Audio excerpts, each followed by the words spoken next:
ফের ব্যালিস্টিক ক্ষেপণাস্ত্র উৎক্ষেপণ করেছে উত্তর কোরিয়া।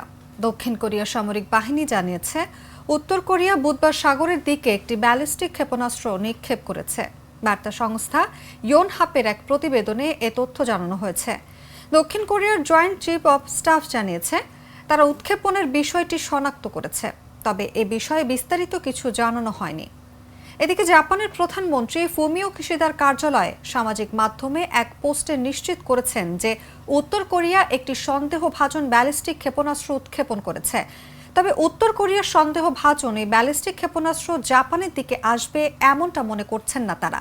এটি জাপান সাগর নামে পরিচিত পূর্ব সাগরের দিকে উৎক্ষেপণ করা হয়েছে। সাম্প্রতিক সময়ে উত্তর কোরিয়া থেকে আবর্জনা ভর্তি শত শত বেলুন দক্ষিণ কোরিয়ায় পাঠানো হয়েছে। এ নিয়ে দুদেশের মধ্যে উত্তেজনা বিরাজ করছে। এমন অস্থিরতার মধ্যেই নতুন করে ক্ষেপণাস্ত্র উৎক্ষেপণ করল উত্তর কোরিয়া।